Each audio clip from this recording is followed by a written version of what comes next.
Right, guys, a few introductions first. Hi, my name's Mark. Don't think I've met many of you before, so I'm one of the directors, one of the co-owners at Digital 22. So most of my career has been on websites and development, obviously marketing, but around about 5 years ago, we appointed video in the business. So with Paul, back in the day, we headed the growth of video within Digital 22. So here we are today, and I'll quickly pass you over to Paul for the intro from him.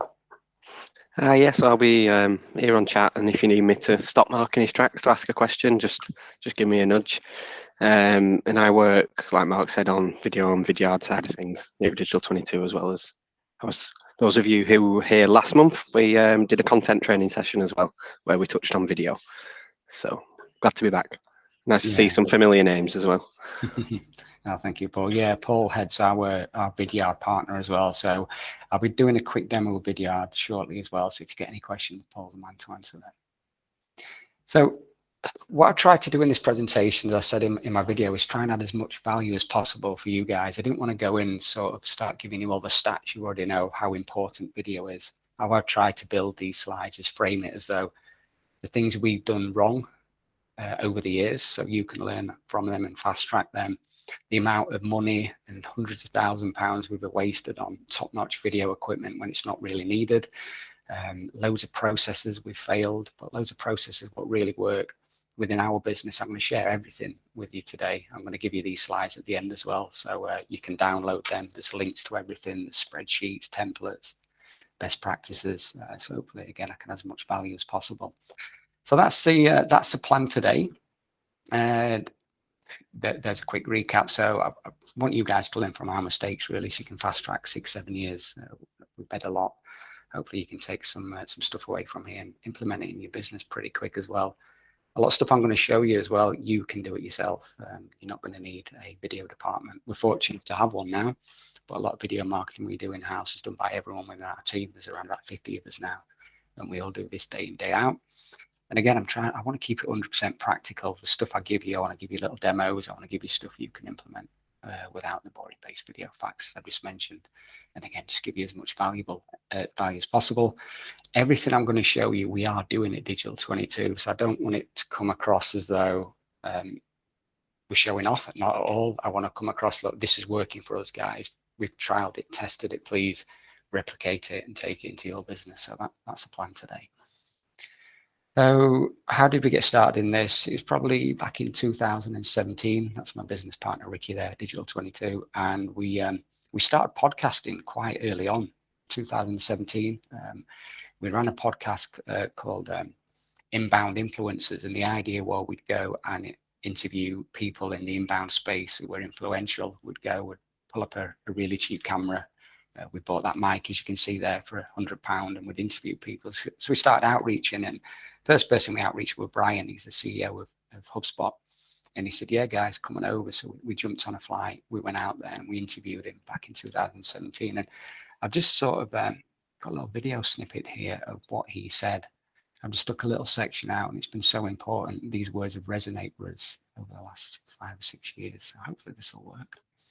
So again, we've got marketing professionals, there are listeners. They be doing that. They mix up a lot of stuff. It's not really things to do. Very quiet, Mark. Okay, thank you for that, Paul. I would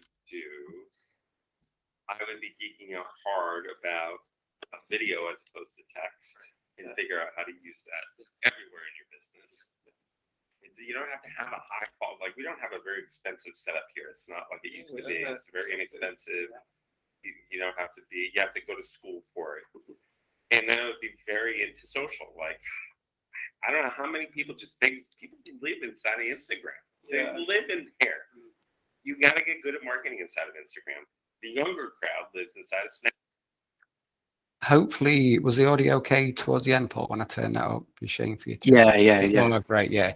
The whole purpose of this was way before our time. So we literally, as I mentioned earlier, we had a little video. We went out there. It was quite novices to this, really. And it was great to hear from Brian back then. And we had a lunch and had a conversation afterwards. And he just really pushed us to take a video-first approach within Digital 22. So it was quite early on in this. Again, there's a quote he said, start geeking out hard on video opposed to text. So we listened to him and put a lot of things in place over the last 5 years. And again, I'm going to share some of this with you.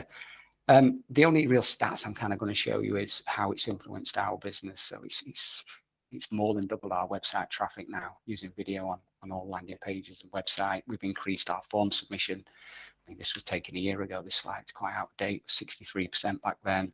Our price downloads have increased. I think that's up to 25% now. Our sales cycles are shortened, so I'm going to give you some tips in a minute of that. We're hiring better staff as well. Our recruitment using video has really gone twofold. Again, I've got some great tips in a second on that. And our team happiness, we call it our EMPS, employee NPS within the business, just using video. Again, I'm going to show you how we've done all this. And we've cut meeting times down at least in half. We used to have a serious problem with meetings at Digital 22. You got 50 people compounded. It's a lot of time wasted there. So I'm going to run through all these sections with you shortly. So I thought first thing to do is kind of break it down by sort of business unit or department. Again, most businesses have these core departments. We've got sales, we've got marketing, we've got client service, then we've got the internal culture, internal comms as well. So after that meeting with Brian, we come back and we decided to go for a video first company. So these 4 things is what we wanted to concentrate on. First one being sales. So if there's any sales people on the call, I'm just going to run through some current challenges. So back then, we only had one salesperson. It was Caroline. And you can see there, she was quite stressed out. She was reaching out to prospects daily via email. She had at least 120 emails to write. She had voicemails, other priorities. Speaking to her back then, it was hard for her to stand out, really, especially when you've got other agencies and other businesses within their inboxes as well. And our conversion rate, which we tracked in HubSpot, was less than 1% from lead to deal, really. So we knew we had to do something. So the first thing we did is try to implement video within the sales process. So what we started doing is we partnered with a company called Vidyard. I'm not sure if you've heard of them, and I will give you a quick demo in a minute. And we started to make all our communications with prospects and clients a lot more human to humans, as you probably heard the statement from HubSpot, try to rehumanize the sales process. So we had an average of around about 7 to 10 touch points for our entire sales process. I'm going to give you our exact sales process we use today as well in a second. And I'm going to show you how we put video in there. And just by doing it, obviously we're building trust, we're boosting response rate, we're building authenticity as well, just actually people getting to meet us virtually. And this was all well before COVID as well, before videos exploded as well. It's just putting a name to a face. That's a human to human connection. So this is Caroline here with one of her Connect videos, should we say. Don't know where this quote comes from. I quite like it. It's no prospect ever said, sorry, I'd rather read a long email full of attachments. It's so easy now just to click on a 60-second video, that human-to-human connection, and speak to someone. So we try and do that in everything we do across Digital 22 in the business now. And we actually sell this service to all our clients as well, if they want to introduce video into their business. So it looks quite complicated, but for us to grow as a business, we have to fully process everything. This is our sales process. We're our old one. And just to break it down, there's kind of 5 touch points of the sales process. We'd have like our connect call there, explore call, we'd have our planning phase, then we'd send the proposal, then we'd have a handover. So this is how we used to work. Everything was done via email or the odd phone call. And then, so what we did is we sat down and we thought, right, where can we introduce video and video throughout the sales process? And you can see here, I'm not going to go into too much detail. I will share these slides with you, but we introduced video at each one of these steps. So these 2 are absolutely critical as well. So to give you an example, when we do the explore call with a prospect now, we'd have a great call, but then we'd do it via video, and then we'd follow up with a video message as well, thanking them for it. When we send the proposal over the line now, we don't just send them the PDF, we actually send them a rundown. So we screen share, as I'm with you guys now. We'd run it down, we'd do a Q&A on the call, and we'd try and do everything via video. Like I say, since we've started doing this in our sales process, our sort of lead to deals increased by at least 8 to 9-fold. So it's been detrimental to our business growth over the last 3 to 5 years. So shows you how important video is in the sales process. Again, it's all about connecting with people. I'm not going to play these for you now. You're going to get these slides afterwards, but if you click on these, there's some little examples of Caroline of how we send some of these videos over. So if you want to do it to your prospects, just feel free to watch it and swipe and deploy. And so Caroline there, this is a next steps video for a client. So this is a follow-up, like a meeting minutes video. And there's the valuable reasons for it. Another one as well, if we go back one, is this one, handing over to the internal team. So once we could be engaged with a prospect for 2 or 3 months in the sales process. If we win the gig, we've then got to hand it over to our internal team. And this is where video becomes so powerful, rather than just sending, again, an email with a bullet point list. Caroline will she'll create a video, sharing the slides, sharing the costs. If there's any notes in there, then the team can just watch that as well. And she can send it out to 20 people involved in the team, and they can all watch that as well. Let me just see if one of these works. Hey guys, I hope you're all well and you're all settled into working from home. Just a quick video rather than me writing a really long-winded email. Culture. So I won't let you watch that, guys, but you get the gist. As exactly as Caroline said then, rather a long-winded email, here's everything within a quick video. So it looks like Kaz created that video when our team actually got sent home when COVID hit. We had to send 50 people to work from home. So video is super important there. Okay, and then Vidyard then. So we use this software. I've mentioned it 2 or 3 times, and it's called Vidyard. And the great thing about it is it's free as well. So it's a real quick 3-step process. I'm going to show you how to do that now, fingers crossed. Again, when you get the slide, that little link will take you to the Chrome extension as well. So if you just click on them, you'll be able to download it, and it'll appear in your little bookmark bar as well. So let's, fingers crossed this works. I've never tested this while being on a training call. So how Vidyard works is I've downloaded the app, and this little icon, where is he? This little green robot appears here, which is Vidyard, as you can see. So if I want to record a quick demo video for someone now, all I need to do is just press on this little robot, and my little Vidyard functionality appears there.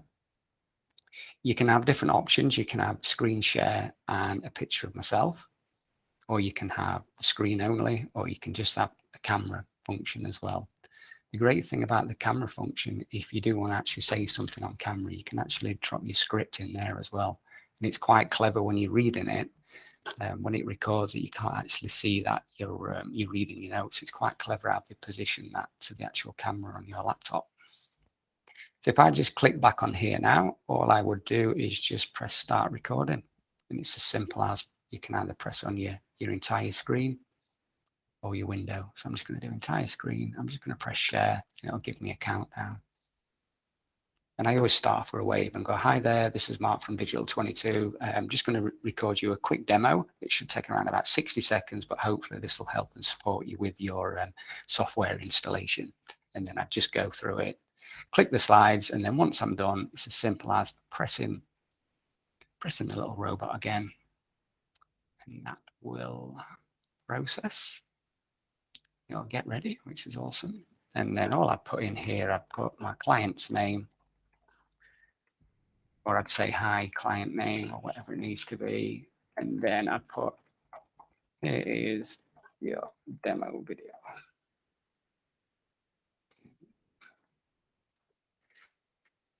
The thing about Vidyard as well is you can have animated thumbnails as well. So if you've actually got a live animated website, or you're waving on your profile, you can select animated thumbnail. And then all you need to do really is 2 ways of doing this. You can actually copy the link and you can paste that in your email. Or there's another way, an easier way. If I just jump in my email now, this is my Digital 22 email. I'm just going to select new email there. And all I need to do is press hi there, type in their name. This little robot's here in my actual Gmail now. And then what I can do is go in, and it actually sees all the last messages I've recorded. So here's one I sent on the 17th of September to a web client. So they passed their website certification audit. rather than me sending them an email, I recorded a quick video. And then what it does, it just puts it within your email. So when you send them, they'll get that in their inbox, and you can actually see me waving as well, and it's animated. And then all they need to do is just press play within their inbox, and it's that simple. Vidyard's built to be implemented within 3 steps, and then I just press send. The great thing about that as well is once they've watched it, I get a notification telling me they watched it as well. If I send it out to 20 of my team members, I can see who has watched it as well. And this has really helped Kaz at the sales process as well. Because when we used to do internal handovers, people had missed a handover meeting, where now she can see every person who's watched her video. So that's been a real game changer for us as well. I don't know if there's any questions, Paul, so far, or Not in chat, unless anybody wants to add any or ask any, rather. Is everyone familiar with Vidyard, or is this something something you haven't seen before?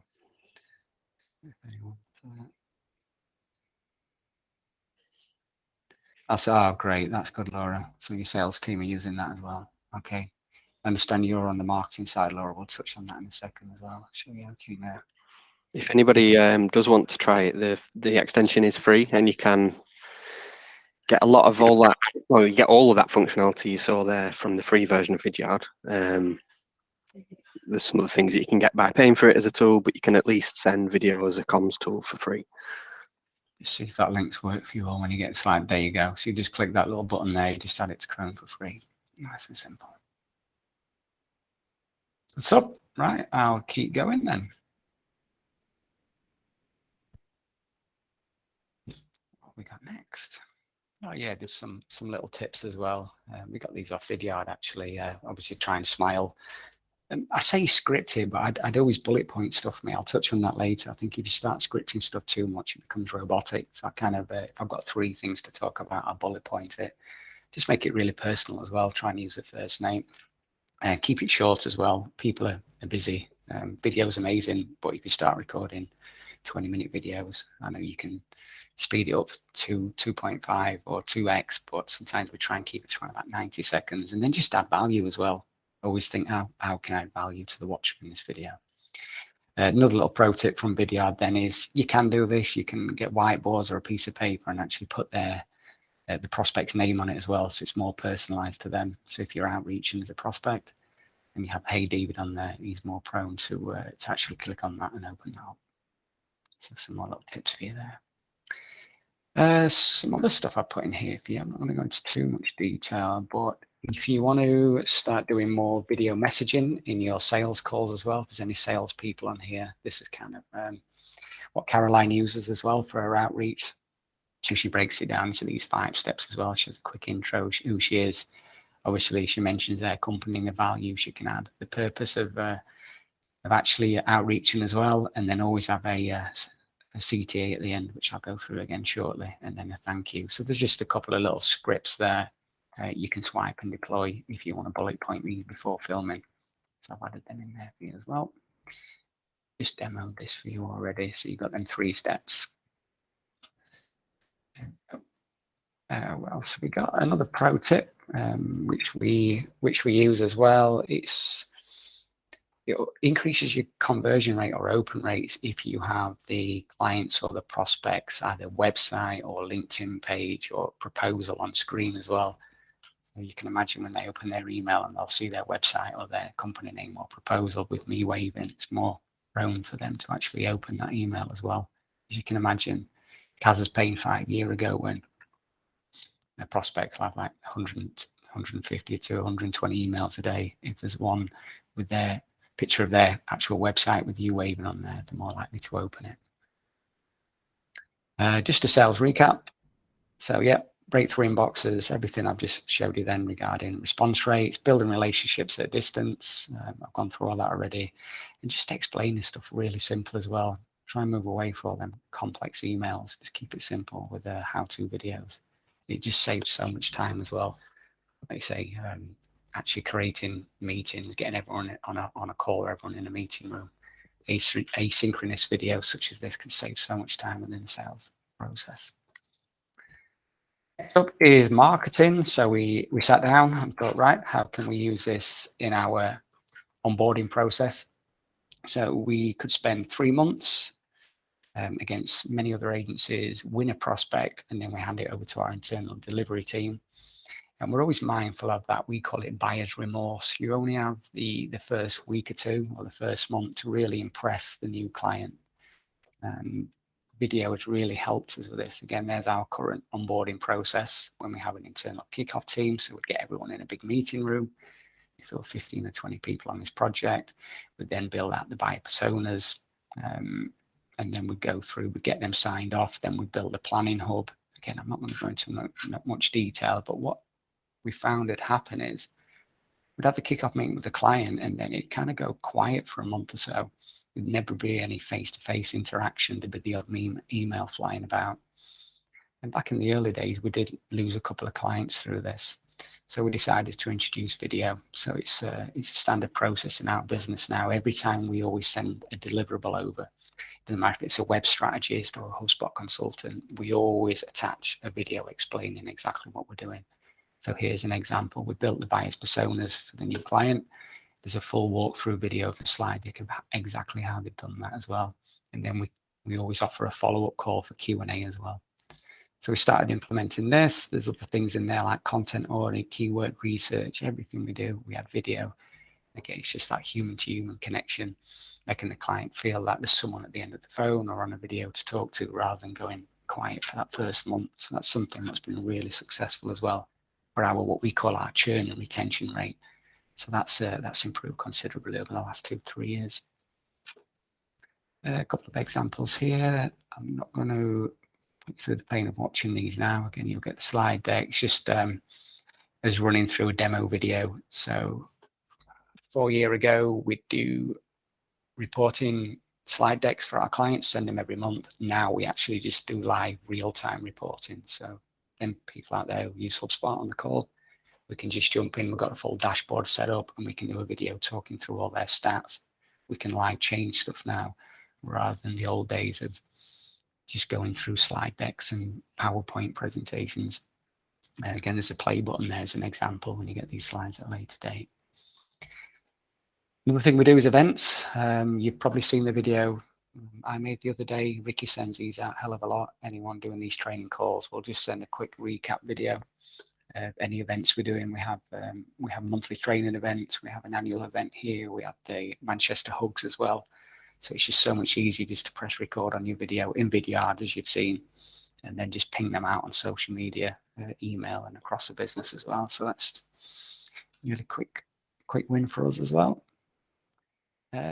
What's this one? Recorded request. Yeah. So back in the day when we run an event called Love Inbound, we're having some challenges actually getting really good speakers to come speak at our event. A lot of the influential people are obviously busy. We're sending out blanket emails. So we spent a day actually and started creating really personalized videos, asking them to speak at our event, the reasons why, what they get out of it, what we get out of it. And then we sent them out and we had a massive uptake on speakers. So that's something that really worked for us as well, especially in our podcast as well. We've had the likes of Larry Kim on there. We've had if you've seen Brian, we outreach via video for all these people as well. Kind of puts a face to our names, like I keep repeating throughout this presentation. So if anyone's running events, please try this. It really worked for us. Yep, you probably know this anyway, guys, but it's just tracking engagements. There's many ways you can do this. You can do in the paid version of Vidyard. So you jump in the back here and it can tell you how many videos are viewed. This is a screenshot from my Vidyard from a while back. How many loads of videos, how many views, how many unique views, how many unique users. There's kind of a conversion funnel percentage. You can drill down into each video. There's video heat maps. It just goes on and on and on. And the beauty now is, I think it's a couple of years ago, Vidyard teamed up with HubSpot. So a lot of this data is pulled into the HubSpot portal now, which is absolutely fantastic. You can put stuff like you can put videos on your website pages now in HubSpot, landing pages, blogs. You can put it in your knowledge base, the emails, which I've just showed you direct in Google or direct from the HubSpot portal. The fantastic thing about this now we've got that connection of video, you can start running cool reports in there as well. Especially for the sales team, they can jump into a contact record. So we go into contact record here, looked at Brian Halligan, for example, here, and you'll be able to see what videos he's watched on our website. So we can see the first touch point. We can see that they may have watched our pricing video. They may have watched a video on growth-driven design. We can also see engagement as well. So if they're only watching 3% of them videos, they're not very engaged. But if we've got prospect watch 6 videos and they watch 100% of each one, Caroline and our sales team will know they're highly engaged. So we can reach out and offer support. And again, I'll put you another little link there. I've a load more videos from HubSpot to watch if you get time. It's quite good, this article. So there's loads of videos explaining in detail more of what that functionality does. Okay, let's keep going. The third part is client services. We NPS, so it's called Net Promoter Score. We NPS all our clients. And why we do this, we want to improve as a business. So we started doing this 7 years ago. We'd send out a survey every month. We have an in-house client happiness director or also gives phone calls. And we want as much feedback as we can get from our clients so we can improve. What tends to happen with most businesses, they never ask for feedback and it's always too late. If the prospect or the client's unhappy, they tend to go elsewhere. So by always being proactive and asking for these NPSs, we can learn as a business. So back in the day, we do okay. I mean, 21 is still a great score. We'd send them out to, I think we had about 20 clients back then. They'd come back, the average net promoter score around about 20, which is good. But we had a churn rate. I won't say a high churn rate, but we was losing the odd client. So we thought, right, how can we introduce video to try and improve this? So these are the things we did. We started sending weekly reports and check-ins via video, which I've already explained. So it stops that buyer's remorse, makes them feel that we're there and we can talk them through stuff. We started adding as much value as possible. So rather than using the word upselling, if we could speak to our clients or offer value by another widget or another portal for them to generate more revenue, obviously it'd be a win-win on both sides. So we tend to do a lot of that via video as well. And then we'd add things like client happiness CDAs at the end of our video. So I sent you a video and you watched it for 60 seconds. This little pop-up will come at the end saying, look, how happy are you as a client right now? And we'd start getting that instant NPS from clients as well, which really works rather than waiting for the monthly or the 3 monthly NPS to go out. The thing is with this, if you press on this and you're unhappy, another box comes up and it'll ask for reasons why. And there's so many things we change throughout our business through getting this feedback, real-time feedback from clients by the power of video as well. So I'll think about how you can use that for your team as well. Yep, there's some results from it as well. So we started doing that within the first year. Our client happiness, which is NPS, went up to plus 53. So we went to this great and excellent. And we fluctuate anywhere between nowadays, anywhere from 45, and we've been up to 86 recently as well. And again, video has been an absolutely huge part of this as well. Okay, yeah, there's some solutions here. I've jotted down. I put these slides together. It uses a lot of back and forth video as well. So rather than being them long email chains of they're not sure, it's all answered within a video, resolves customer issues faster and increases customer satisfaction. So that, again, has been an absolute game changer for us. There's just, again, I won't let you watch this now, but there's what Emily, that's how Emily, one of our strategists, would send a report call to a client. And what Emily there is talking through their ROI month on month, which is super important for clients as well. So feel free to watch that in your own time. Service recap.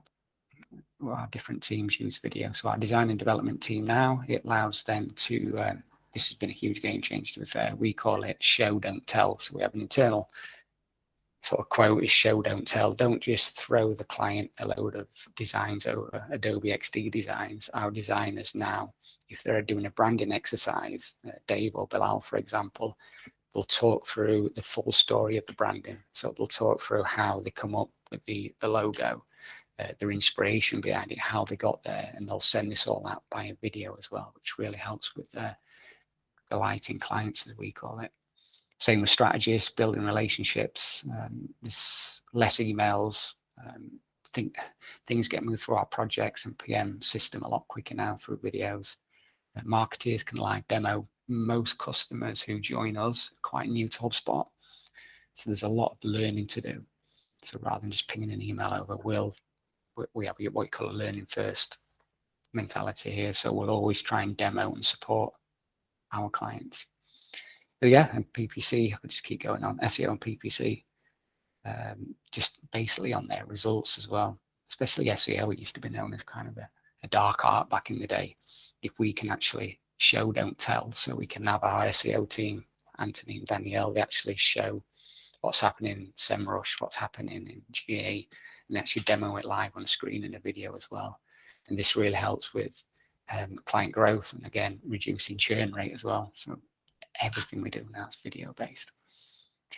Next one here is internal. So this is our Digital 22 team, our internal communication.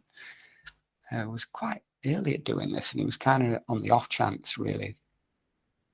We started doing more. We started doing like more events. We really built our internal culture, so we started videoing everything, and it was. What's great about this is it started off with the leadership team, but now we don't make that many videos. All our team do. So if they ever go to any events in Boston or local, or if they ever go down to Brighton SEO, or even go for a team meal, it's amazing now. They all video everything and post it on our social media. They post it on our internal Slack channels. We've got a Digital 22 vlog now, so everyone's in the mindset of constantly capturing daily life at Digital 22, and it's amazing now the team have adopted that. It took a while. There's a lot of fear of filming video, which I'll touch on again in later slides. And that's been another game changer for us as well. Yeah, so much we've done, like office tours. We've got new clients coming and they're not really sure where to go, or we've got new starters. We'll send them a video of a tour of the office and all our team members saying hi and introducing themselves. This is before they even start the first day as well.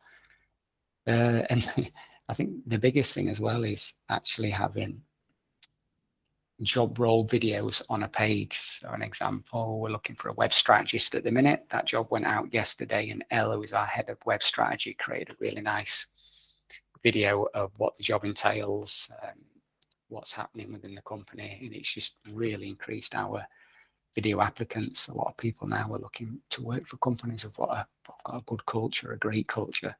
And just by our team doing this and posting on social media when they're looking for new jobs and they see all this stuff, it really helps with our recruitment process. So that's been massive for our HR department. What we got here, yep, and there's a little video of Paul. Again, feel free to watch in his own time. When we get people starting the team, we have a series of face-to-face meetings, but there's a lot of training we put in place, and we've done all that by a video as well. It's we use a platform called Teachable, and they can work through their training. It's very, very similar to the HubSpot Academy, where you tick off each of your modules, you'll ask questions at the end of it, you get a certification as well. So we built a lot of internal training via video as well. A couple of questions people ask us is, how long should a video be? We always say if it's sort of sales or if it's cold outreach, you're reaching out to people, keep it short and sweet, around about 30, I'd say to 60 seconds, there's 45 there. Explainer videos, try and keep it under, again, a couple of minutes, a minute and a half. Some people may start switching off, so try and keep it short. And then micro demos as well. I always try and say to the people at the beginning of the video, look, I'm going to give you a micro demo now of the HubSpot CMS portal. I'm going to try and keep it under 6 minutes. Please feel free to exit or one exit. So it kind of takes that uncertainty away. That's another little tip we kind of use. Speaking of timing, Mark, just over half an hour, just so you know. Yeah, great. They say that's great timing, really. What I suggest then, guys, is before I go into this next section, which is overcoming fear of being on camera, why don't we just grab a 5-minute coffee break and we can head back around about 1:45, if that's okay? 1:45 it is. Okay. If there's any questions, feel free, honestly, to jump in, and I'll try and do my best to answer them as well. Okay, see you in 5 minutes. Yeah, I always like to put this section in because I think about our journey with video. This is one of the biggest challenges I definitely come up against, and when I speak to most of our team members as well, and even clients at this stage, it's the fear of being on camera, the fear of judgment as well. So when I think back in the day, I actually was petrified of public speaking and being on camera. So I went to pay for quite a lot of public speaking courses as well. So some of these slides I've kind of swiped and deployed and put them in here because they really helped me back in the day. It's the fear of overcoming the mindset of being on camera, really. So these are things what they sort of taught us. I think, Paul, you was on one of these sessions as well about 5-6 years ago. It was kind of a TED talk. We had to do a big presentation, TED talk, and these are the tactics he gave us. So I thought I'd share them with you guys. It's the premises that our brain sort of always plays tricks on us. It's the self-doubt as well. And what they told us and they explained is our brains can't distinguish what is real threat and what is perceived threat. So we have millions of years of evolution of human beings. So you think back millions of years ago, we were hunters and gatherers, and our brains are wired and designed for the flight or freeze. I've got that right. So if we were attacked by things like the saber-tooth tiger there, we'd go into fight mode or freeze mode. And unfortunately, our brains haven't really changed that much over the years. And even though the world has changed now, we've still got a lot of fears still. You can see on screen then most of these are not actual physical dangers, but more psychological dangers. So you've got the guy there, which used to be me. So the video and record, we had to start doing live streaming podcasts. And I remember completely freezing and freaking out. I remember doing hug events or big events back in the day, and that freeze as well. So it's kind of just becoming, just knowing how your brain works, that your brain is designed that way. If you know this stuff, it's okay. It's fine. No one's going to die, as we keep saying. We've got a term here, like if you're on screen, no one's going to die. Everything's fine. So it's just overriding our brains and how they work. Another thing as well is one thing I struggle with, definitely speaking to so many of our teams, is the fear of judgment as well. So your self-doubt and negative talk. We get in our own heads. We do to this day. We all do. It's you always think the worst of yourself. Oh, my voice sounds terrible. I've got a Yorkshire accent, or it doesn't.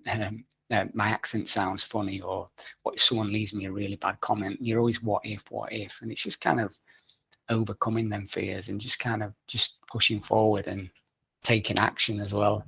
So if you can kind of understand how your brain works, overcome the fear of judgment, and just jump in and give it a go. And again, this, I know it's kind of a brutal say, but we always say no one's going to die. If you turn that podcast on, or you're filming an event, or you're filming it, it's not life critical. It's not as dangerous as it used to be all them hundreds of thousands of years ago as well. So here's some tips what really helped us. Again, we say this, it's a lot of the stuff we do, it's not live TV. So we'll film, say, a podcast now. We don't film them live anymore. Or we'll film a client Q&A. Everything's done pre-recorded. So if you do mess up, or you do something you're not happy with, it's so easy to edit that bit out now. So it just takes all that risk away as well. So that kind of takes the pressure off. It's not live TV, so chill. That's what we say. And we can take the bits out if we don't like them, or we can just keep repeating on camera until we get it right. Another thing as well is just try and keep it really conversational. Just be you. I think back to all them years ago when I'd be presenting, I'd put on this sort of radio DJ kind of accent, and I cringe now thinking about it. It's just, please don't do that. Just be you and keep it conversational and have a chat. And it's okay to mess up. People know you're human, especially in the videos you send to clients as well. If you mess up, use your humor and make a bit of a joke as well. So it's just some tips we've learned over the years for being on camera. And again, your messages don't have to be perfect. Be human, be really personable as well. A couple more tips here we've added as well. Prepare, don't memorize. That's another thing as well. Nothing worse than talking like a robot. I mentioned this earlier, that if you overscript it, you do almost become like a robot. Just as I'm doing here now, I've just got 4 bullet points, and I can just talk about each bullet point really, rather than reading off a script. Keep it simple. The KISS methodology we use at Digital 22. Keep it simple, stupid, as we say. Just try and simplify everything rather than an A4 script, it could be 4 bullet points. And don't strive for perfection as well. There's no such thing as perfection. Just it's better to quickly record a video and get it out there than not do anything at all. And just do it. We've done that earlier. We know our brain's there to protect us. Just override it and just have a go, guys. As we say, no one's going to die. And this is one of my favorite ever takeaways. I'm trying to think where I got this from. We paid I paid about £2,000 for a Tony Robbins course a couple of years ago. He had a section on delivering value and video in there, and he says if you're always aiming to add as much value as possible, if the people watching your event or this training session or your video can go away with a nugget or some value, it just takes a lot of that pressure off you as well. So obviously before this call today, I'm thinking, God, how many people are going to show up? In my slides, okay? And I've just took a step back and thought, no, I really believe that the stuff I'm going to show you in a second, you can really take away, implement in your business and add value. And again, that takes a lot of pressure off being on camera as well. And one of my favorite slides, I always put in this in my presentation, found this on the internet years ago, is just pushing yourself. I'm sure you've seen this. Your comfort zone's there. Just push yourself outside and just give it a go. We do some video workshops as well. This is a slide from there. Feel free to give this a try in your own time as well. If you are uncomfortable being on camera, just a quick 60-second sort of trial session is just record 60-second video of yourself. There's a little briefie there, just maybe something you've learned today on today's training. Just have a listen to it back. You're not going to like it at first, but the more you can get used to listening to yourself, the easier it becomes as well. And what you'll find as well, it's a lot of self-awareness. You'll see yourself doing things you're never aware of before. I used to be terrible at saying I still say it every now and again, but I used to be and I wasn't aware till I started watching my videos back as well. So please try and start to watch your videos. You'll really start stepping up as well when it comes to sending videos to clients and prospects. I think that's it on that. Some time as well. I want to try and give you guys some value now. So I've really sort of thought about what the main tips and advice I can give you, what's helped us grow. We've been really fortunate enough to grow 100% year on year for the last 7 years. And please, I'm not saying that to boast. We've worked really hard and put a lot of hours in, but there's absolutely no way we could have done it without video. Absolutely no way. So I've tried to sort of summarize some of the biggest tips we've used as well, so you can use them. And I don't know where this come from. I'm probably just thinking one day, and I'm thinking, right, how? What's tip number one? And it is, look, try and get famous within your industry or your niche. Whatever you do, try and get famous. And video is the perfect way to do that. So as I'm putting these slides together, I'm going to think, right, all these people. You've got Will Smith, you've got Ran from Moze, you've got Michael Jordan, Elvis, all these people. I'm thinking, how come all these are so successful and so famous? And yeah, they're all talented in their own individual niche, but it's all down to video. You know, Will Smith can be the greatest actor ever, but he hasn't got a camera video on him, we wouldn't know who he is. Same with Michael Jordan, same with Rand, same with James Bond. All these actors, sports personalities, they are great at what they do, but without video, getting themselves on TV and getting famous in their area or their niche, they're never going to be successful. So it doesn't matter if you're a small inbound marketing agency. We try to get famous within our niche by interviewing other famous people and putting really valuable content out there. So whatever you do, it's a question to ask yourself: how can you get famous within your niche using video? Yeah, and another tip there from Vidyard I've thrown in as well. Your business should now be a media company. So how can you capture video content at every possibility? And not just you, how can you get your team doing that as well? It's a great little quote I thought I had in there. Game changer for us, as I mentioned earlier, was jumping on podcasts so early.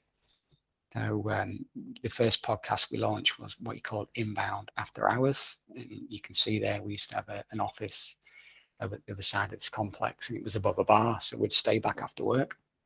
We'd set up a really old, dodgy camera, and we'd have guests on the show. We'd just all get some pints ordered after work, and we'd call it Inbound After Hours. And it just started, over the years, just started building up. The more guests we got on, the more recommendations. They'd share it with their network, and it'd just start building up. So consider a podcast for your niche or your business or whatever you're doing. It's so easy to do now. If you can just buy a cheap mic, which I'll touch on later, plug it into your laptop. You can even use your phone to record it and get going again. I'll give you some more tips later on that. This slide's quite old now. It's from an old presentation, but just to show you where self-doubt kicks in, where we were like, who's going to watch this? No one wants to watch 4 guys talking about inbound marketing, drinking a couple of beers. And we use a piece of software called PodTrack. I'll put you a link there. So once we distribute our podcasts, we put it into SoundCloud. It's really easy to set up SoundCloud. Then I'll ping it out to iTunes, Spotify, all these different accounts. And then what this PodTrack does, it actually creates all the analytics. So the first 3 to 4 months of us sharing, you could see the growth already of our podcast, and this has just kept growing and growing over the years. The fascinating thing now about this, it just used to be us 4 doing this podcast for 3-4 years, and what's happened now is, let me just go out of here. If I go to our actual video portal, I'll just jump in here. This is where we keep all our videos, which I'll touch on later. If I go down here, you can see all our different teams and departments. So we've got our content writing team. They've set up their own podcast now. They call it Explicit Content. So they're on their 4th episode now. So they've got their own little podcast. We've got our design team. They're on their 3rd podcast. We've got our video first department. We've got our paid PPC. So all our different departments now starting to do their own podcasts, niching in their specific areas like PPC, for example. So 2 of our PPC managers there filming a podcast for 30 minutes and trying to add as much value as possible, doing hopefully what I'm doing now by giving you all our tips and tricks, trade secrets, so people can grow and learn. Yeah, so it's great to see the team doing that. We've got an in-house coach as well, Sarah. She started to do one. So it's fantastic to see the team embracing that as well. Let's go back in here. Yeah, which I've showed you there. So podcast. Another thing, what really helped us as well, quite funny, we could never, we'd always put submissions in for awards and we'd never win anything. It was getting pretty frustrating. So we'd apply for HubSpot awards, we'd apply for Employer of the Year awards, design awards, and we'd never really get shortlisted. And like, bloody hell, we must be doing something wrong here. So we just had the brainwave of why not give them a video submission. An example is we was really chuffed to win the it's the Lancashire Red Rose Awards. So I think it was 350,000 businesses applied. We ended up winning that, which blew my mind really. And all we did was send a video submission. So you imagine you've got a load of judges sat there and day in, day out, they're just reading everyone's sort of text submissions. We created a really cool video of our team saying how we've grown the business, what we're doing within the business, adding loads of value. It was a two-minute show reel, and we sent that in. And I think we had 1 word on the submission, which was press here. And we ended up winning that. Some massive business, I think Barclays Bank and all sorts were involved as well. So that gives us a brainwave, like, wow, let's start applying for every award now with video submissions. Again, it's quite an old slide now, it's a year old, but since then, we've been super fortunate, super grateful, and really humbled to start winning loads and loads of HubSpot awards. We've won design awards and just through doing video submissions. So tip for you guys is, if you are entering awards, just think about pulling out your iPhone and start recording real people talking about the challenges and problems and things you've overcome for clients as well. So that's really helped us as well. Just creates a lot of trust and authority as well. As you know, you can put these videos on your websites and your proposals, all sorts of stuff. So that's really helped us. Another thing is repurposing video content. So we're an inbound marketing agency. We've got so much content, so many ebooks, written content, written blogs. And we just thought, why reinvent the wheel? Why can't we take all this 2 to 3 to 4 years of content and actually start creating video content out of it? So it could be a blog, and we could have one of our writers sat there and they could actually just be reading it on video, chatting about the blog and talking about it, and actually add that video to the blog. The great thing about that then is we can put it into Vidyard and we can create little snippets. So it has a free plugin where, as I did with Brian earlier, that was a 45-minute video, but you can take a little snippet from it, edit it, and share it on social media. So we've started really repurposing as much content as we can through video. So taking it, repurposing it and sharing it into snippets. And again, this has really blown up our reach as well. Yeah, this is quite a good slide. So when it comes to actually sharing, our social department tried and tested many things over the years, and this is kind of our proven framework now. So this could be sharing videos or just sharing blogs or any other form of inbound content. This is our sharing schedule now for us and for all our clients. So you can see there, Twitter will, if it's say a snippet or a post, we'll share that daily. So we share it the day after, the same week, 2 weeks and 4 weeks. We try and change the messaging slightly on the written part, but the video will be the same. Facebook would do it, publish it on the day, we'd do it the same week again, 2 weeks and 4 weeks, and then Instagram would do it on the day and 4 weeks later, and then the same with Instagram as well. So that's the framework we use for when we share stuff, and we tried and tested, looked at all the analytical data on the best open rates as well. So feel free to swipe and deploy that. Video testimonials are a must. I'm sure everyone on this call knows that, but they really are. I keep saying a game changer, but they are. We just send, we've got a videographer now, John, and a video team, and we'll send them out to our clients, and John will just sit there, set up a couple of cameras, sometimes his iPhone, he'll just ask generic questions, and what happens, he'll come back and he'll have all that information. He'll create a show reel or a testimonial video. We have so many of these now for every one of our clients. These are on our websites, they're on our clients tab in our pull down. When we submit proposals to prospects now, we've got big tenders, we just basically put these video links in there. We repurpose them in our workflows. So if someone signs up for a pricing guide, we'll have autoresponder email with a couple of links to these videos in here. So we've used these client testimonials throughout our entire process through the business. Again, this has really helped with converting, winning, and retaining clients. So if you're not doing that, guys, again, it's so easy to do. And when you go out there or you send one of your team members out there, it's just keeping it simple, stupid, as we say, sticking to these 3 questions. This is how we found it works best for us. Always put them at ease first, because imagine some of these people are a little bit nervous being on camera. If you can start talking about what they've been doing at the weekend or other stuff, it kind of relaxes them, and they can go into these 3 questions first, and always talk about the pain and the struggle. So what was it like before you used Digital 22, for example? And then start talking about the pains. Maybe they had another agency, or they couldn't get HubSpot working, lost loads of money. So that's kind of targeting what it's like before, the pain of it, and then you'd sort of change the conversation and say, oh, it's fantastic to hear, I'm really sorry about that. What, how is life now? Since you've been using Digital 22, we've been working together a full year now. What benefits you've seen? Has it really helped your team? And hopefully, if everything's gone right, we'll start seeing some really nice things about you on camera, which is awesome. And then we always finish off by saying, thanks for that, Derek. Would you ever consider recommending Digital 22 to anyone else out there? And 9 times out of 10, they always say great things about you. And just that 5-minute conversation can be edited down into I'd say a 1 minute, sort of testimonial, which really helps you with attaining more clients. So hopefully that helps. Yeah, and this, as I mentioned this earlier, great looking videos. Don't have to be expensive. I think my first opening slide was, we've spent hundreds of thousands on video equipment. We've got a full media room. We've got state-of-the-art technology, sliders, lighting, you name it. And I bet we don't use 80% of it now. We just thought we needed that. You really don't.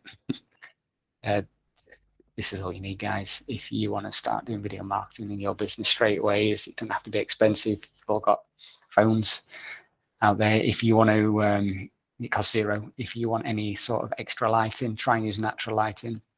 But these go for about £10 on Amazon. Get one of these gorilla pods as well. They're brilliant. You can wrap them around all sorts of chairs and posts, and you can stand them up, landscape and portrait. And then you can get some really cheap, inexpensive editing software if needed. If you can do it in one take, fantastic. So it's so inexpensive to get set up nowadays as well. Don't do what we did and hold off a year thinking you have to buy all this expensive kit. You really, really don't. I've just put some more slides in there for you all. Yeah, just showing you how cheap it is, how long it takes. There's our very first ever budget video kit as well. Back in the day, it was just a Canon camera from Argos, GorillaPod. I think it was £20 back then. We had a studio brolly, a microphone. These Yeti microphones are really cool. I do advise now just getting a clip-on mic. If you can interview people, they're £5 on Amazon, and they're super simple. You just you can clip them on and you can plug them into a phone. Another tip as well is if there's two of you, sometimes we'll clip it into a phone and just have that recording. So when they're recording, and then have another one actually filming it as well. So that's another tip as well. So that's our very first ever budget kit, which we film an early podcast with. Another one we get asked for a lot as well. We've got quite a few construction clients as well, and they'd outreach to other video agencies and sell up. We're building a series of say structures, buildings, apartments, whatever they are, and we want to do a time lapse. It's a 3 to 4 month build, and they was getting ridiculous quotes back of like, £5,000 to £10,000 for a video guy to come out there and change batteries, set up a video, the insurance. And I remember doing some research and thinking there's got to be a quicker and cheaper way. And I found this little camera here. So if you're ever doing a time lapse for a long period of time, a week or up to 3 months, you can use this little camera here, and it's a screw fix. I put a little link on there, and it's really simple. All you do is you just set it up, and you just press go, and then come back. You can come back 120 days later, and you've got a time lapse of your full build or whatever you're doing. So I put that in there for you as well. That was a great find. A lot of our clients use that now as well. They've saved an absolute fortune. We've sometimes gone out and set this up as well, which takes 10 minutes. And then once it's done, come back 120 days later, you pull out the SD card. You can set for how many pictures, so it might take a picture every hour. So you can imagine when it's time lapsed, it runs pretty quick, and you can throw it straight in your editing software. Okay. So many softwares out there now, but iMovie, it's free. It's for Apple users. Windows Movie Maker, it's free. It's for Windows. You can get it for mobile as well. If you want to edit, just download them. Super cheap. If you want to spend a little bit more, you can use things like, if you've got a Mac, you can use Apple Final Cut Pro. It's about $299. It's a great bit of software. Or what we use the full Adobe suite, the full Adobe package. So all our designers and videographers have got Adobe Premiere Pro. This is more advanced stuff. You don't have to do this to get started, but this is kind of what we use at the minute. And I'll give you a bonus tip there is, all your marketers out there, you know how important having a CTA on any piece of content. It's the same with videos as well. Great thing about the HubSpot Vidyard integration is you can start putting CTAs at the end of your videos as well. So if it's prospecting, you can actually have this little pop-up saying, if you want to watch the rest of this video, or if you're interested in our pricing guide, please add your information here. And that just goes into our contact list and funnel. Or if you're like Caroline there, if you're sending it to prospects, they can actually download the pricing guide there. They can actually book a HubSpot meeting directly at the end of the video as well. They can skip it, or they can go to any of our pillar pages. So these are real in-depth blogs on inbound video, for example, or growth-driven design. So we're trying to add value. And these little pop-ups can come up anywhere in the video you tell it to as well. So we try and always add a CTA in our videos. Another bonus tip, there we go. The rise of episodic video. So this is a conversational point last year, especially with the way Netflix are now, Red Bull TVs having real life episodic content in video. And we talked about this for a good year or so. I'd say we're just getting there with it now. The whole point of the episodic video, it's not just a one-off video. It's it adds real value, but then you have the cliffhanger and it goes into the next one. So like vlogging, for example, I'll show you. We started this. About 3 months ago. So we've started actually vlogging at Digital 22. So everything we do, as I said earlier, record. We've just done the 3-peak challenge 2 weeks ago. So the team recorded it all. The team did the Spartan day. I think they had a bake-off.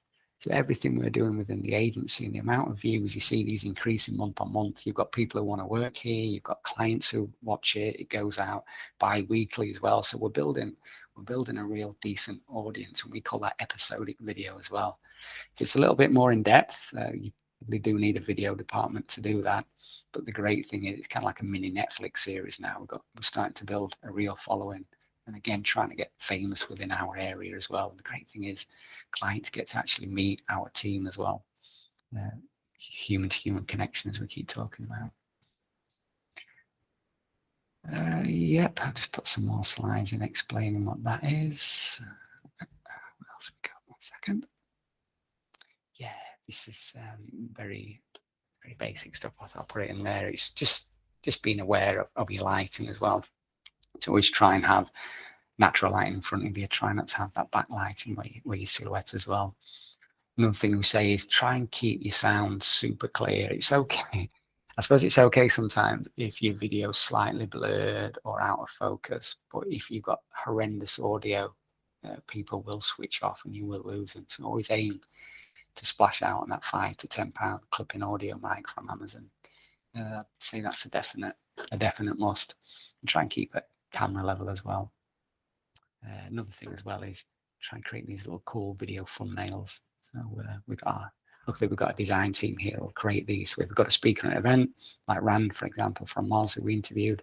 We'll just do a nice little cutout and some content and text say exactly what the podcast is about. I'll slide this, but there's a lot of data behind this. This is back in 2020.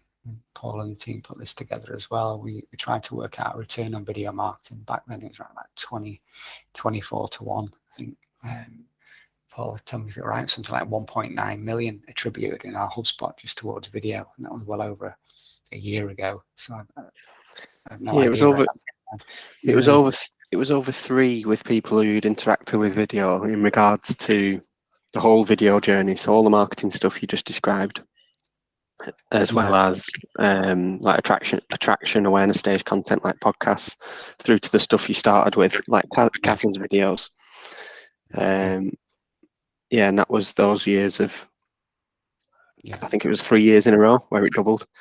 Yeah, it's everything we do is with it. It is challenging if you've got a team with people who haven't come from a video background, the fear of being on camera. It took a good couple of months, maybe 6 months for people to come on board with it. But when people can start seeing the results and the data, your entire team will start adopting it. So persevere, as we always say. Thanks, Paul.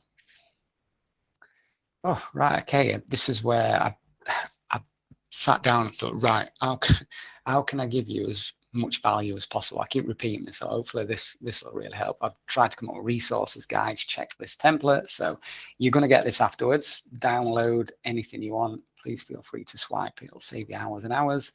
Before we do, some more tips here. This is something we've learned as well. If you are editing, sometimes when you're editing and you throw it in a timeline, you have to watch the video to know where to crop stuff and start. So a little tip we learned along the way is to clap your hands. So if you're about to maybe start a podcast and you've got a team there saying, right, guys, we're going to start in 3. If you clap your hand really loudly, you get a spike in the audio. So when you're actually editing that, you'll see the big spike and you can just go straight to that edit and it saves you considerable time. So a little tip. Another one is always try and record landscape mode as well. We always try and record landscape mode. It just helps, especially when you're distributing across loads of different channels as well. You can always take a landscape mode and then edit that in or crop it into a portrait. So always go landscape first if you can. Always take a spare battery. We've been caught out in the early days of going on site and either our phones or batteries running out. So always make sure you take a spare battery. I'm telling you that because we've made that mistake. Avoid the movement and zoom in. You don't really have to do any of that now. You don't have to zoom in and zoom out and movement. Just keep your camera still. If you do want to do any of them effects, you can do it in a lot of the editing softwares now. So try and keep your camera as still as possible. I've already touched on this. Invest in a real quality microphone. Include a call to action I've already touched on. And then another one, which is huge, especially for video and SEO, is, as you know, Google can't read video. So it's really important, we transcribe all our videos. So once we've done it, if it's a 45-minute podcast with Brian, we transcribe that in a piece of software I'll show you in a minute. We can upload that transcript to it, and then Google can actually index it as well. We also put the transcript on our blogs as well. So again, Google can actually, someone searches for how important is video marketing in 2020, for example, people are going to find that because it spoke about in your podcast, it's been transcribed and it's been put in your blog as well. So that's a huge, huge tip there. Software you can use, and we do use when it comes to video licensing, especially now, we use a lot of enterprise clients. We've got to be really careful on what audio we use as well. We use this site here called audiojungle.net. I've used it for years and years now, and it's brilliant and it's really cost effective. Any kind of music you want, you pay for it on here, and you've got full royalty access to it, and anywhere range from $10 up to say $30 max. So if you want a upbeat summer song or something like that, you just type it in, and it gives you a range, and you can listen on there. You pay for it, you download it, and you've got full rights as well. So Audio Jungle, for me, I've tested them all. It's the best one out there. If you haven't got a design team and you want to create the little thumbnails, or you've got some little graphics, please feel free to use Fiverr. If you haven't heard of that, it's great for smaller companies, one-man bands, people who haven't got a design team. You just press this little link on there, put in your requirements, and anywhere between $5 and $20, someone will design you whatever you want. So that's a little tip as well for them people who haven't heard that. Great little site. For transcripting, again, tried everyone on the market. These guys are far the best. They're called Rev. So a little link there, rev.com, and it's as simple as you can actually create a membership, which we've got because we're transcripting that much stuff. But if it's just a one-off video, all you do is you create an account, you log in, you upload your video there, and it'll give you a price. So if it's like a 60-minute video, it'll give you it could be like $60 or $50, depending the size of it. If it's a small one, it'll be marginal. And what they do is they use what we call human translators as well, which is even better, rather than just them sending sort of, I'd say, machine translation, where if you read some of them, they're horrendous, where they've had real humans actually type in your transcript as well. You pay a little bit more for that, but they're the best out there, and you get an SRB file, I think it is, and it's a case of you just upload it to the back end of your video as well. So that's the one we still use to this day, and they are brilliant. What else we got? Free design software as well. If you do want to do a bit of design yourself and you don't want to pay £60–70 a month for the Adobe suite, please consider using Canva. It's free for the basic version, and you can create your little thumbnails and graphics for your videos on there. And every time you do a podcast, all you do is press clone it, change your speaker's name or the guest name, and then change the color, and you can quickly apply them. So that's Canva as well. Again, the link's there for you guys. Storyboard templates. If you do need to do any storyboarding, this is a storyboard we use for an enterprise client. They actually put Wi-Fi into rural areas throughout England, so we had to do a series of videos for them. So this is the storyboard template we use now, and we used for them back in the day. So feel free to download that, and this is where you put your little squiggles in, your drawings or your video shots. You handwrite or type in there any props, any equipment you need, if there needs to be any captions, any notes. So full templates in there. If you're going to be doing stuff a bit more advanced, feel free to swipe and deploy that. There's an example of one of ours.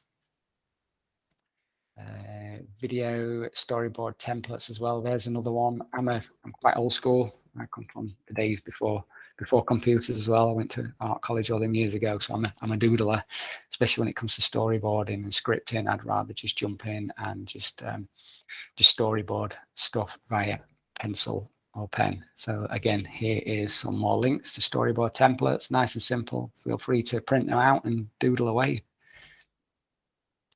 What else have we got here? Yeah, I touched on this earlier. If you do want to get more advanced, I haven't touched on it so much in this session, but if you don't want to get more advanced, especially with likes of Wistia and Vidyard, you can have heat map functionality as well, so you can see different people who watch different parts of your video when they switched off, engagement rates, all this kind of stuff. Haven't touched too much on that really. And the good thing about now, if you've got the Vidyard HubSpot connection as well, in the contacts timeline, it'll actually tell you in there now if a prospect or a client has watched, say, 30 or 80% of your video as well. Shot lists. So if you're going to do a big shoot, you've always got to become prepared. We call them shot lists. So if you've got 7 locations, you've got different crops, different cameras, different angles. Again, this is miles more advanced stuff. But if you've got a video department in your business, feel free to pass this on to them. We use the shot list, just getting everything ironed out before the day of the shoot. Again, you've got a link, put it in the Google Cloud for you. Feel free to swipe and deploy that. Loads of stuff in here. I'm not going to go into detail. We've got a process checklist for video, storyboard checklist. We've got interview questions, timings on the day, tick lists, your batteries charged. Have you got your SD cards back up?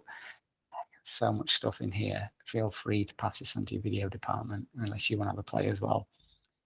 All that's there for you. More checklists. Have you got your tripods? Have you got your GoPros? Have you got your clapper boards? Again, more advanced stuff. Have you got your AA batteries for your mics? There's all sorts of stuff in there. Again, this is more advanced. Feel free to swipe. Another thing is legal and consent forms. So it'd be amazing when you get to a shoot how many people kind of freak out when it comes to video as well. They don't actually want to be on video, or it could be at a later date where you've spent many hours and days editing the video, and then they tell you that actually they never give you consent to do that. So here's a little downloadable form we still use to this day where you can get consent. We've gone in and filmed likes of schools, universities. One of our clients at Newcastle University, so we always get consent from students, tutors, all that kind of stuff. Yeah, just download it. There you go. And if you are, because this has happened so many times, if you are filming in a room in a large complex, please feel free to print this little poster and stick it on the door. It's amazing how many people come barging in a room or be really loud outside while you're filming guests as well. So we use that a lot. Just print that out and stick it on the door, and hopefully people will be aware you're actually filming on the day.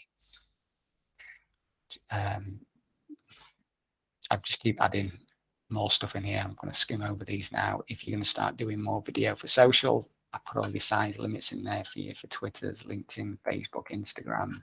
There's everything from ratios, dimensions, everything's in there for you guys. There's a little video SEO ingredients list. These are the little tick list of things you'll need for when you upload your video. We've touched on the tech side of it, which makes sure you've got a transcript on there so Google can search it. If you're going to upload it to your page in HubSpot, or if you're going to upload it to YouTube, make sure you have your keywords and your description in there as well. And then obviously you can distribute it via email list, websites, all this kind of stuff. Again, you can read that in your own time. Well, how are we doing for time? We're probably about 35 minutes left. Okay, I've got 15 minutes left.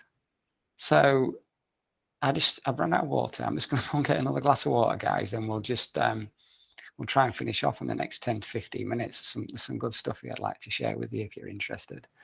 And then yeah, I've got some more stuff for you at the end as well. So let's pop back in a couple of minutes. So we're about 10, 15 minutes away from completing. And if we've got any, call it half past, Mark. Yeah, let's do that. Half past. Okay, see you all soon then. See you in a minute. Well, we're just waiting for people. I'll just quickly talk you through some of our video portfolio we've got. As you can see, these are all the client testimonials I've mentioned over the years. There's about 18 of them being created now. All the events we do as well. All the speakers we have. With a video crew to film that. Every webinar we do, the one we're speaking now, that'll be recorded, transcripted, put on here. All our Manchester hugs. We've got loads of CEOs of different companies on here we've interviewed. There's a podcast we've created. It just goes on and on and on. All this video content we're repurposing on a daily basis. And our video portfolio as well. It's 41 in there. It's good to see. Click on there. So these are all, we have an in-house motion graphics team as well. So we do a lot of motion graphics and animation for for clients as well. As you can see, Newcastle University I mentioned earlier. So all this is put in our video portfolio, which is really easy to direct clients to as well. So if they say, do you do motion graphics? We'll say, yes, here's a video on Invico, which is a health and safety company. We try to make it a little bit more engaging because it's quite a boring subject. So we'll send things like that to clients. Super helpful. Right, I'll keep going. Hopefully 10, 15 minutes left. Okay. Can you hear me okay, Paul? Yep, all good. Yeah. Just on mute. No, it's fine. I can hear. We're checking people can hear. Screen's good. Yeah, great. Thank you. Just something, again, we use a lot of. We call it the hook, story, close framework. It's a power of storytelling on camera. So it's keeping people engaged as well. Actually keeping them around to watch the full length of your video without them actually leaving or switching off. So we kind of use this framework. Again, we paid quite a lot of money for this on a recent course we did a couple of years ago. So I thought I'd swipe and deploy again, rebrand it and share it with you guys. First of all, what is hook, story, close? It's, as they explained to us, all businesses really boils down to there's 3 simple rules, really. It's to get someone's attention with video. It's to tell them a story that builds belief, emotion, and trust, and then offer them something of value that they can't resist. And obviously, they'll press the CTA and either download or purchase or whatever they need to do. So I'm going to give you the framework we use a lot now. I don't know if you've seen the video I put in the Inbound After Hours a couple of days ago. I use this exact framework with that as well. So we start off with a hook. The main point of this is to actually stop people scrolling. So if a video is on a social feed, or if it's in their inbox, or if it's on a web page, it's actually getting people's attention. So grab the attention. You really want to make them watch what you've recorded, but it's actually becoming immediately relatable to that person watching or listening to your message as well. So we always say, you can do this in many things. One of them is point something out they could be afraid of. So for this example, I could start a video saying, either if you're scared of being on camera or you're fearful of how people may perceive you, this is the video for you. So it kind of grabs their attention as well. And then always offer them sort of solutions to their problem. So if you, as I've said then, if you're having these problems, I've got 6 solutions I can give you right now to overcome the fear of being on camera. And that's the whole point of it. So it's kind of the hook, we call it. So if you bullet point them things, if you script it out, you bullet point want to be right. What am I trying to educate this person on? What am I selling, or what do I want this person to do? What could be the hook? We're targeting their challenges and their fears. Next stage is the story. This is where you build trust, you build credibility. It's that human-to-human connection as well. So it's being honest, being relatable as well. If people trust you, they'll buy from you, they'll want to work from you as well. So it's actually bringing out what a nice person you are on video as well. So it's creating what we call social proof, delivering as much value as possible. We call it humble power as well. No one likes to show up. Try and use humble power and really help the people in your videos by giving them as much information as possible. Overcome any objections as well. Try and, obviously you don't have to tick all these boxes. These are examples. Expose weaknesses and mistakes we've made. So if you remember seeing my, I do apologize guys, I've got my phone rigged up to my computer. There we go. Hopefully that didn't deafen you, because it did me. No, it wasn't for us. Well, it wasn't for me anyway. Hope everyone else is all right. Oh God, it was very loud for me. I don't know why that's connected. Yeah, expose weaknesses, share mistakes. People want to learn from other people's mistakes. That's why I started this presentation, and the video you probably all watched is, well, you've made so many mistakes, guys, and I really don't want you to do them. So kind of keeps people engaged, builds a story, makes them want to watch your video. And talk about successes you've had as well. Try and use that humble power. Try not to show off, saying how great you are. Just say, look, this has really worked for us. And hopefully I've tried to do that in this training as well. And then talk about what they get from it as well. So talk about the outcome. So at the end of this presentation or this training, I'll give you the tools to swipe and deploy some of these frameworks in your business, for example. So try and, again, you have to tick all these boxes. So you've got your hook, which is grabbing their attention, the stories, telling the story to overcome the fears and objections. And then the close is very much the most marketing collateral out there. It's actually finishing with a CTA, a call to action. If you don't tell people exactly what you want them to do, they won't do it. It's as simple as that. It's human nature. So if you could offer a money back guarantee, for example, or reasons to do it. If you download this ebook, you'll be getting this, or download now and you'll get a follow-up video. So tell them exactly what you want them to do. So I know it sounds like a lot there. So what I tried to do is give you a one-pager you can print out. So the next video you're doing, you can print out and you can just bullet point here. So you can do your objections, you can do your story and your CTA. And I've created one I've filled in for you. An example. So this is the one we use for our online video course. So I'm not going to read through it, but you get the gist there. So our hook is to accelerate your marketing in 7 days or less. So it's going to save them time, take the career to the next level. We're going to give you our proven framework and processes. We'll give you swipe files and tactics templates, how we attribute a 2 million in revenue in the last 18 months. So hopefully that's grabbed their attention. Then we go into the story. During that video, we told a story about we've won HubSpot Partner of the Year. We've grown 100% year on year, and we're really grateful for that. And we want to share with them how we've done it.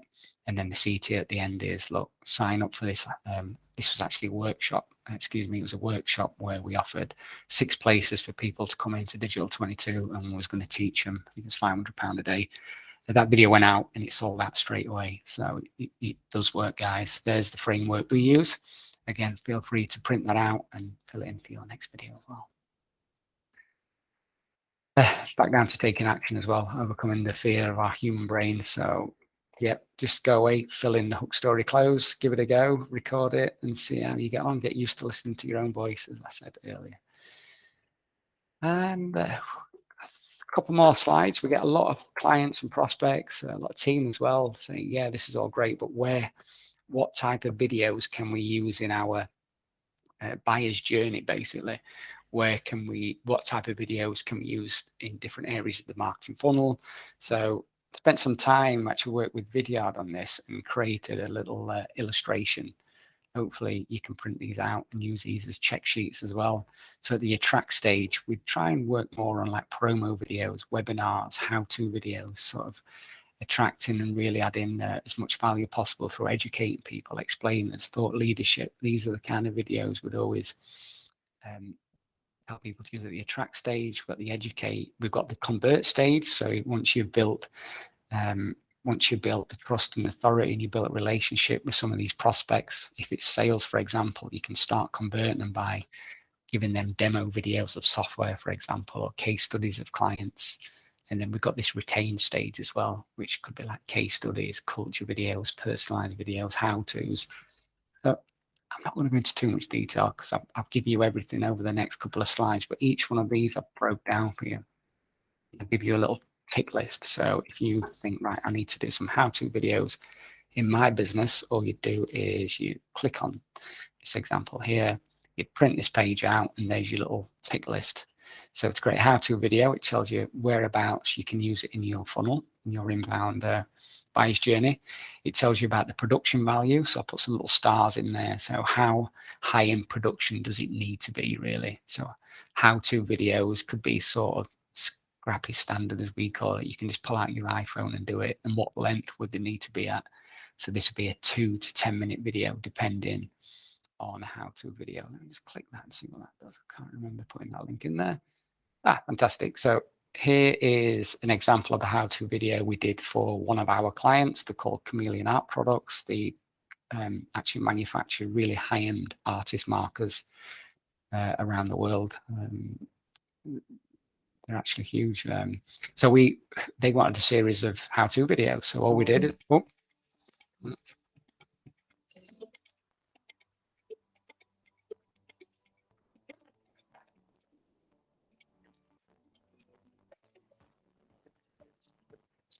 and I'm not going to make you guys watch all that, but you can see how simple that is. All we did is we got them to send the products to us. We grabbed one of our designers, Amy, set up a couple of cameras and just recorded some how-to videos. We ended up doing quite a lot of these for them. They ended up putting them on their website, their web pages, send them out on their email distribution, and it really helped, especially with selling their products as well.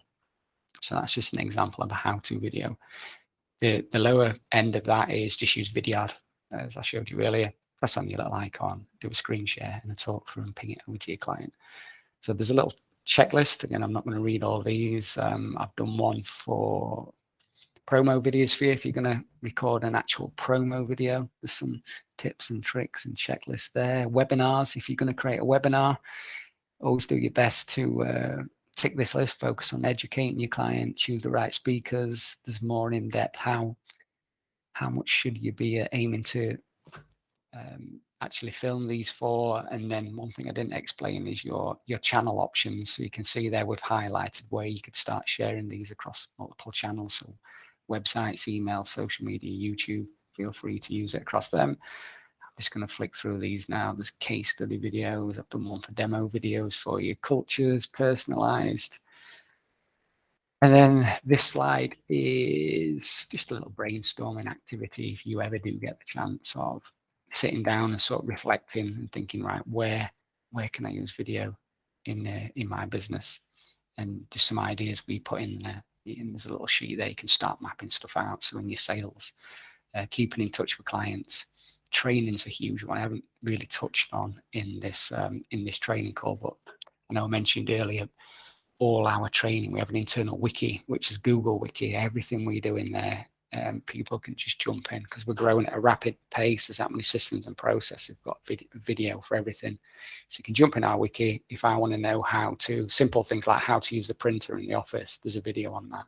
How to use a coffee machine, there's actually a video on that as well. So everything across the business from HR, health and safety, right through to HubSpot. So just have a little think how you can create. There's some ideas I put on there for you as well. I put a little time limit of 10 minutes on there so you don't overthink stuff.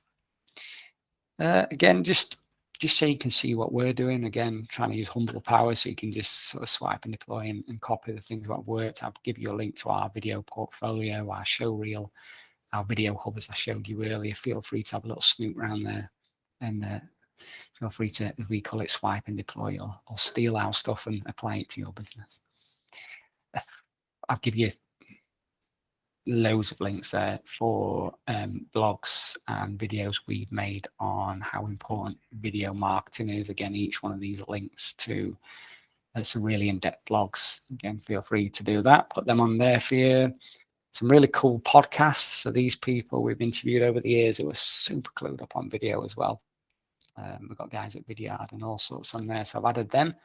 If you ever get a chance, feel free to watch them as well. Different events where we talked about the power of video, more advanced stuff.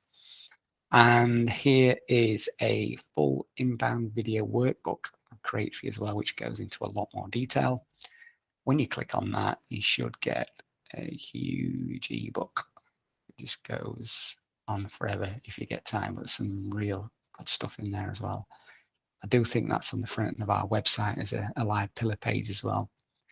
But again, I'm just trying to give you all the tools you need to educate yourself and take video to the next level.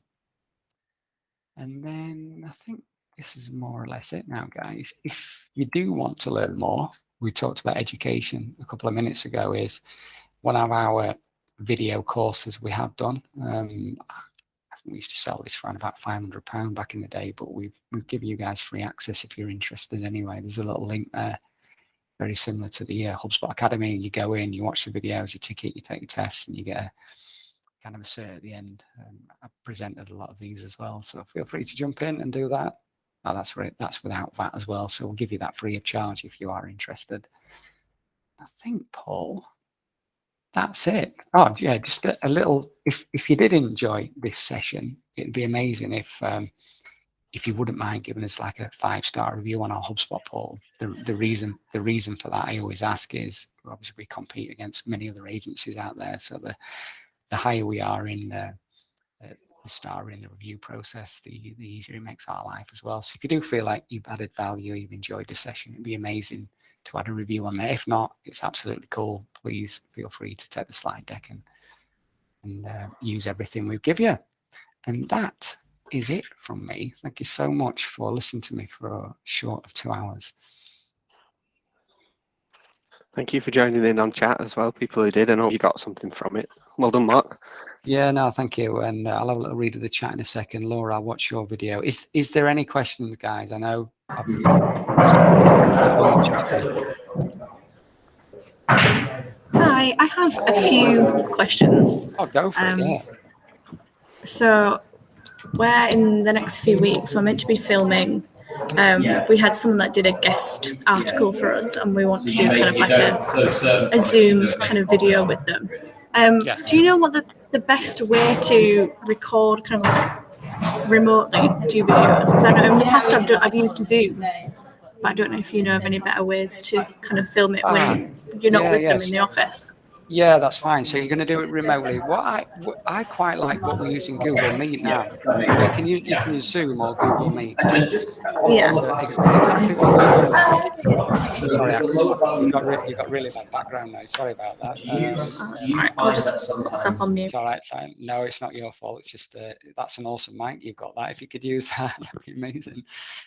Yeah, we use Google Meet. It's exactly what Paul did there. You see the top left-hand corner there. That's recorded. So all I do is get the person you're interviewing on the live chat. Really, as I said earlier, try and break the ice first. I wouldn't go straight into the Q&A or the interview. I'd chat about stuff, make them feel at ease as well, and then go into recording the video. But yeah, Zoom or Meet. That's what we use.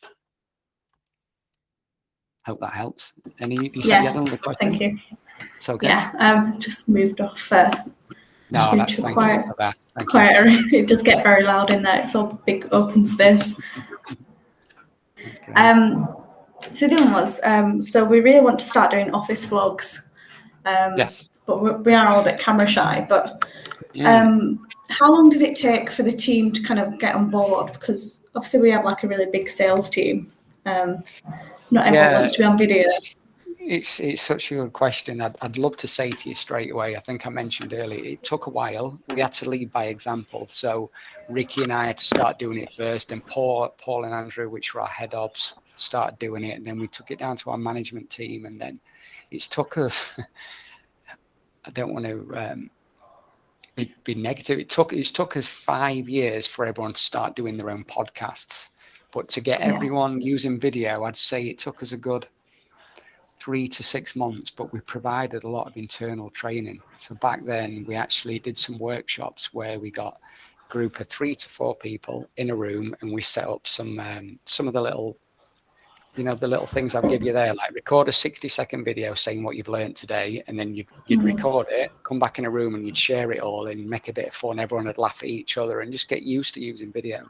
And the more you start doing that, more and more people adopt it. But it's got to be something which you've got to start doing, Laura. The more you do it, people will start thinking, wow, Laura's smashing it. She's stepping up. Wow, video's working for her. We're getting results. And what slowly starts happening is more and more people come on board.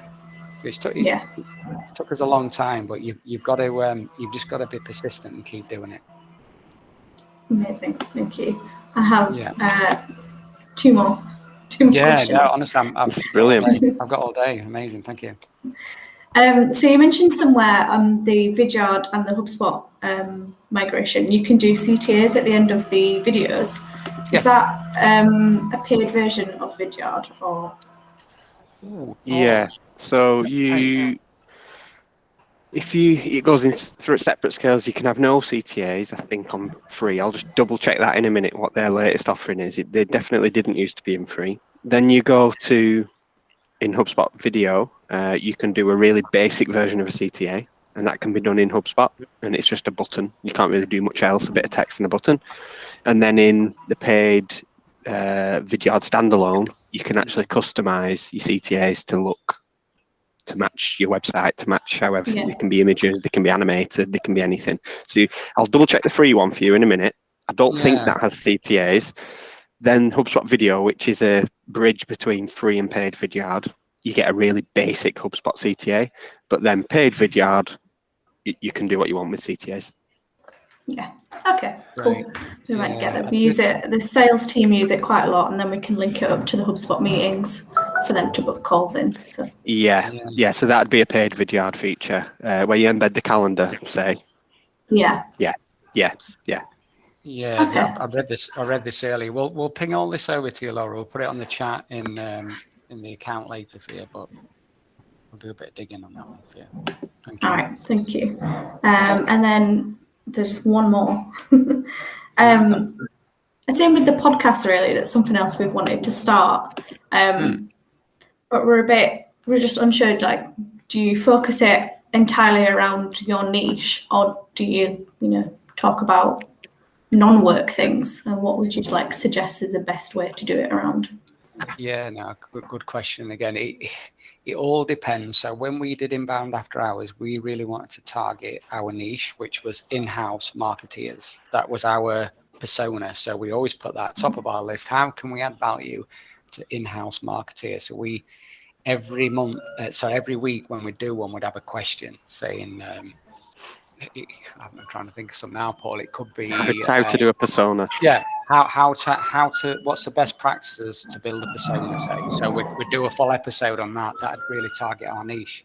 Now it's split out by podcast, by departments. They're even niching down even more. So PPC will concentrate more on PPC. We also, 3 years ago, we started really accelerating. We call it our employee branding. What employee branding is, because we were growing so quick, we wanted to attract great people. So we started doing a podcast on culture and employees, and Mel host it. So it depended on exactly what you want to target, but always think top of mind, who do you want to speak to, and how can you help them add value and solve their problem? That's how we always start with. Cool. Nice. Thank you. Did that make any sense then? Was that okay? No, it did. It's given us lots of things to go away and plan. Lots of ideas, but if we're always at the end of an email or a phone call, if you want to run anything by us, or you want to jump on a call, or just please give us a shout. We're always up for helping people. Yeah, perfect. Thank you. Cool. Any other questions from anyone? Thank you, Laura. Laura, if you just email me, I'm sure you'll be in there. I can search for you. But if you just quickly drop me an email with anything you're wondering about CTAs, and I can give you any more info as well. Cool, thank you. It's fine. Paul, has there been any questions in the chat while I've been waffling on there for the last hour? No, I've just been making notes from what Laura asked, so we can summarise. Okay. Just before I go, was any of the information and the downloads and swipe files, was that useful for anyone? We'll send the slide deck over. I really hope it was. We've spent some time putting them together, so I really hope you can swipe and deploy some of that stuff. Yeah, I definitely think we will. Yeah, good. That's great stuff. Okay, then. Right, so if there's no more questions, I'll let you all get back to your busy lives. So feel free to email us if you do have any questions. We'll send you the slide deck over, the recording list as well. And best of luck in your video journey. Thank you so much for your time and listening in.